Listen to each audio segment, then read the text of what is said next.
Hello दोस्तों, आज हम आपको एंटीबॉडी रेजिस्टेंस जीन के बारे में बताएंगे, जिसमें हमने वेक्टर PBR 322 लिया है, जिसके अंदर एम्पिसिलिन और टेट्रासाइक्लिन के लिए रेजिस्टेंस जीन है। अगर हम इस वेक्टर को एम्पिसिलिन मीडियम में डालेंगे तो ये ग्रोथ करेगा और टेट्रासाइक्लिन मीडियम में डालेंगे तो भी ग्रोथ करेगा। लेकिन अगर हम जब इस एम्पिसिलिन और टेट्रासाइक्लिन मीडियम पे या रेजिस्टेंस जीन पे अगर हमने टारगेट जीन जोड़ दिया तो यह साइट उसके लिए सेंसिटिव हो जाएगी और ये साइट ख़राब हो जाएगी और ये टेट्रासाइक्लिन मीडियम में ग्रोथ नहीं कर पाएगा, लेकिन ये एम्पिसिलिन में ग्रोथ करेगा। इसका एग्जांपल हम होस्ट सेल्स लेते हैं। जब हम होस्ट सेल के अंदर वेक्टर ट्रांसफ़र नहीं कराते हैं तो यह नॉन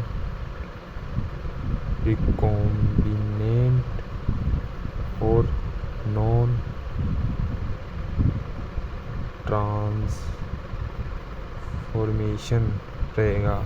लेकिन अगर हम इसमें अंदर वेक्टर ट्रांसफ़र करवा देते हैं तो यह नॉन रिकॉम्बिनेंट और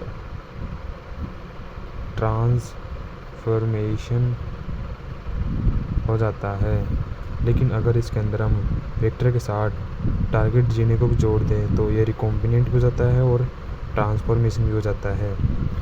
तो इससे हम पता लगा सकते हैं कि जब हम इसे एम्पिसिलिन मीडियम में डालते हैं तो ये उसके अंदर ग्रो नहीं करेगा, क्योंकि इसके अंदर वेक्टर ही ट्रांसफ़र नहीं किया गया, इसलिए ये इसके अंदर ग्रो नहीं करेगा। लेकिन ये इसके अंदर ग्रो करेगा और इसके अंदर भी करेगा। अब टेट्रासाइक्लिन वाला मीडियम लेते हैं, इसके अंदर ग्रो नहीं करेगा क्योंकि इसके अंदर वेक्टर ट्रांसफ़र नहीं किया हुआ। इसके अंदर ग्रो करेगा, इसके अंदर ग्रो नहीं करेगा क्योंकि इसके अंदर हमने टारगेट DNA को टेट्रासाइक्लिन मीडियम पे डाला है, इसलिए इसके अंदर ग्रो नहीं करेगा। अब हम एम्पिसिलिन मीडियम से पता लगा सकते हैं कि यह ट्रांसफॉर्मेशन और नॉन ट्रांसफॉर्मेशन के बारे में पता लगाने में काम आता है, और टेट्रासाइक्लिन मीडियम रिकॉम्बिनेंट और नॉन रिकॉम्बिनेंट के बारे में पता लगाने का काम आता है।